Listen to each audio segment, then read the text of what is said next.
Microsoft Excel টিউটোরিয়ালে সবাইকে জানাই স্বাগতম। আজকে আমাদের টিউটোরিয়ালের প্রথম পর্ব। আজকের পর্বে আমরা শিখব কিভাবে বিভিন্ন রেফারেন্স ইউজ করতে হয়। এক্সেলে সাধারণত 3 ধরনের সেল রেফারেন্স ইউজ করা হয়: relative cell reference, absolute cell reference এবং mixed cell reference. Relative cell রেফারেন্সে পাশাপাশি দুইটি সেলের মান যোগ, বিয়োগ, গুণ অথবা ভাগ করে যে রেজাল্ট পাওয়া যায়, রেজাল্টটির কোণায় প্লাস চিহ্ন ধরে নিচে টান দিলে পর্যায়ক্রমে পরবর্তী সেলগুলোর রেজাল্টও প্রকাশ পায়। এখানে সেল A3 এবং B3 অর্থাৎ 10 এবং 5-এর গুণফল 50, 50-এর কোণায় প্লাস চিহ্ন ধরে টান দিলে নিচে পর্যায়ক্রমে পরবর্তীগুলোর গুণফলের রেজাল্ট পাওয়া গেছে। এখানে লক্ষ্য করুন, A4 B4 এর গুণফল A5 B5, A6 B6, A7 B7, A8 B8 এবং A9 B9 এর গুণফল পর্যায়ক্রমে প্রকাশ পেয়েছে। আর এভাবেই রিলেটিভ সেল রেফারেন্স কাজ করে। এখন আমরা দেখব অ্যাবসোলিউট সেল রেফারেন্স কিভাবে কাজ করে। অ্যাবসোলিউট সেল রেফারেন্সে সাধারণত একটা সেল ফিক্সড রাখা হয় এবং অন্য সেলগুলো পর্যায়ক্রমে ওই ফিক্সড সেলের সাথে গুণ, ভাগ, যোগ, বিয়োগ বিভিন্ন ক্যালকুলেশন করে থাকে। এখানে বিষয়টি বোঝার জন্য আমরা A3-র সাথে B3-কে গুণ করব। গুণ করার পরে B3-কে আমরা ফিক্সড করে দিব, অর্থাৎ B3-র মধ্যে যে 5 রয়েছে এই 5কে আমরা ফিক্সড করব। এই 5-এর সাথে A3, A4, A5, A6-এর ক্যালকুলেশন করে দেখব। B3-কে ফিক্সড করার জন্য B এর পূর্বে এবং 3-র পূর্বে ডলার চিহ্ন দিব। এরপরে এন্টার দিলেই আমরা রেজাল্টটি পেয়ে যাব। এখন একটা বিষয় খেয়াল করুন, আমাদের A3 কিন্তু ডলার চিহ্ন ছাড়া এবং B3-র দুই পাশেই 2টা ডলার রয়েছে।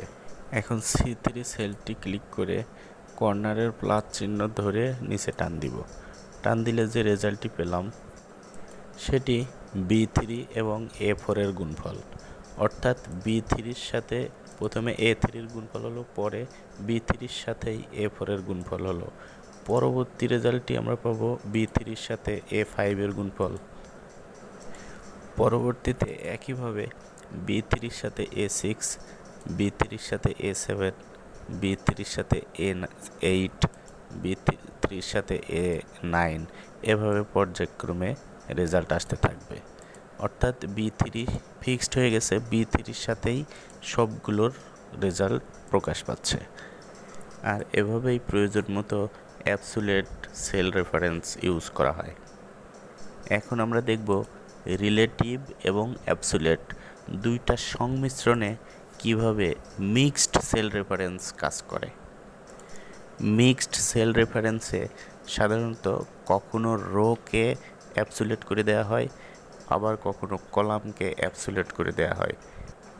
এক্ষেত্রে রো অ্যাবসোলিউট হলে কলাম রিলেটিভ আর কলাম অ্যাবসোলিউট হলে রো রিলেটিভ হিসেবে কাজ করে।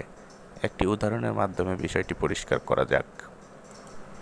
এখানে A4-এর মান 20 এবং C2-র মান 5, দুইটি সেলের গুণফল করলে হয় 100।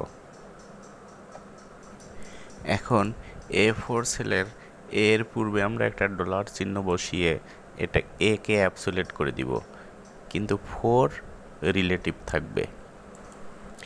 এরপর গুণ চিহ্ন দিয়ে C2-এর 2-র আগে আমরা ডলার চিহ্ন দিয়ে 2-কে অ্যাবসোলিউট করে দিব, কিন্তু C রিলেটিভ থাকবে। এক্ষেত্রে মনে রাখতে হবে, যার পূর্বে ডলার চিহ্ন থাকবে সেই অ্যাবসোলিউট হয়ে যায়। এখন C3-কে সিলেক্ট করে প্লাস চিহ্ন ধরে নিচের দিকে টান দিলে আমরা C2-এর সাথে পর্যায়ক্রমে A4, A5, A6, A7 এভাবে গুণফল আকারে রেজাল্ট পেতে থাকব। এক্ষেত্রে যে রেফারেন্সটি কাজ করছে তা হলো C2 ফিক্সড হয়ে আছে, কিন্তু A4, A5, A6, A7 এক্ষেত্রে A ফিক্সড থাকলেও 4, 5, 6, 7 এগুলো ফিক্সড নেই। সেজন্য এখানে C2 এর সাথে সবগুলোর রিলেশন হয়ে রেজাল্টটি শো করছে, রেফারেন্সের মাধ্যমে রেজাল্টটি শো করছে। এখন উপর থেকে নিচে যখন আমরা টানব তখন পর্যায়ক্রমে রেজাল্টগুলো শো করবে। এই যে এখন রেজাল্ট শো করছে। এক্ষেত্রে যদি আমরা বাম থেকে ডানে টানি সেক্ষেত্রে আবার ভিন্ন রেজাল্ট শো করবে। এখন প্লাস চিহ্নটি ধরে যদি আমরা ডানের দিকে টানি তাহলে D2 এবং A4 এর গুণফল শো করবে, D2 এবং A4।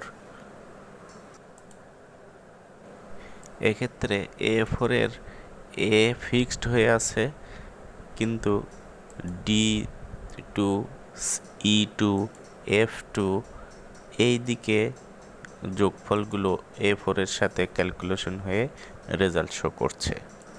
এখানে আমরা লক্ষ্য করলাম যে প্রথম সেলের কলামটি ফিক্সড করা হয়েছে এবং দ্বিতীয় সেলের রো ফিক্সড করা হয়েছে। এভাবে আমরা উপর থেকে নিচে এবং ডান থেকে বামে রেজাল্ট ক্যালকুলেশন করতে পারি। আবার আমরা উল্টোভাবেও করতে পারি, প্রথম সেলের রো এবং দ্বিতীয় সেলের কলাম ফিক্সড করেও আমরা রেজাল্টটা বের করতে পারি। যেমন এখন আমরা যদি প্রথম সেলের কলামকে ফ্রি করে রোকে ফিক্সড করতে চাই তাহলে এর আগের ডলারটি উঠিয়ে দিয়ে আমরা 4 এর আগে একটি ডলার চিহ্ন বসিয়ে দেব। অনুরূপভাবে পরবর্তী সেলের 2 এর আগের ডলারটি উঠিয়ে দিয়ে আমরা সি এর আগে ডলার চিহ্ন দিলে সি কলামটি ফিক্সড হয়ে যাবে এবং 2 ফ্রি হয়ে যাবে। এভাবে আমরা ক্যালকুলেশন বের করতে পারি। এখন আমরা C3কে সিলেক্ট করে প্লাস চিহ্ন ধরে নিচের দিকে টান দিলে আমরা যেটা দেখতে পাচ্ছি সেটা হলো A4 এবং C3 গুণফল হিসেবে রেজাল্ট পেয়েছি। এক্ষেত্রে C ফিক্সড থাকলেও 3, 4, 5 এভাবে করে ক্যালকুলেশন হতে থাকবে। এখন যদি 2000-এর নিচে প্লাস চিহ্ন ধরে নিচে টান দিই তাহলে A4 এর সাথে C4 এর গুণফলের ক্যালকুলেশন হবে। এখন C3কে সিলেক্ট করে যদি আমরা বাম থেকে ডানের দিকে টান দিই সেক্ষেত্রে আমরা B4 এর সাথে C2 রেজাল্ট দেখতে পাবো। যেহেতু B4 এ কোনো সংখ্যা নেই, আমরা একটি সংখ্যা বসালেই রেজাল্টটি দেখতে পাবো। B4 এ আমরা একটি সংখ্যা বসালাম 5। এখন B4 এর এই 5-এর সাথে C2 গুণফল করে হলো 25। এই 25কে যদি আমরা আরও ডানে টানি সেক্ষেত্রে আমরা দেখতে পাচ্ছি C4 এবং C2 ক্যালকুলেশন আমাদেরকে শো করছে। পরবর্তীতে প্লাস চিহ্ন ধরে যদি আমরা আরও ডানে যাই তাহলে D4 এবং C2 ক্যালকুলেশন আমাদেরকে শো করবে। অর্থাৎ এখানে B, C, D এভাবে পর্যায়ক্রমে আমাদের রেজাল্ট শো করছে। আর এভাবেই এক্সেলের মিক্সড সেল রেফারেন্স কাজ করে। যে কোনো সেলের কলাম এবং রোকে অ্যাবসোলিউট করার জন্য কিবোর্ড থেকে আমরা F4 বাটন ক্লিক করে অ্যাবসোলিউট করতে পারি। এক্ষেত্রে সমান চিহ্ন দেওয়ার পরে ফাংশন 4 একবার ক্লিক করলে অ্যাবসোলিউট, 2বার ক্লিক করলে মিক্সড রো, 3বার ক্লিক করলে মিক্সড কলাম এবং 4বার ক্লিক করলে রিলেটিভ রেফারেন্সে পরিণত হয়। এক্ষেত্রে দেখে দেখে টাইপ করার প্রয়োজন পড়ে না। সুতরাং অ্যাবসোলিউট সিলেক্ট করার ক্ষেত্রে ফাংশন F কিবোর্ড থেকে এই কিটি কার্যকর ভূমিকা পালন করে। সেল রেফারেন্স সংক্রান্ত ভিডিও আজকের মতো এখানেই শেষ। আশা করছি পরবর্তী ভিডিও আপনারা দেখবেন এবং এক্সেল সম্পর্কে প্রাথমিক জ্ঞান অর্জন করবেন। সবাইকে অসংখ্য ধন্যবাদ।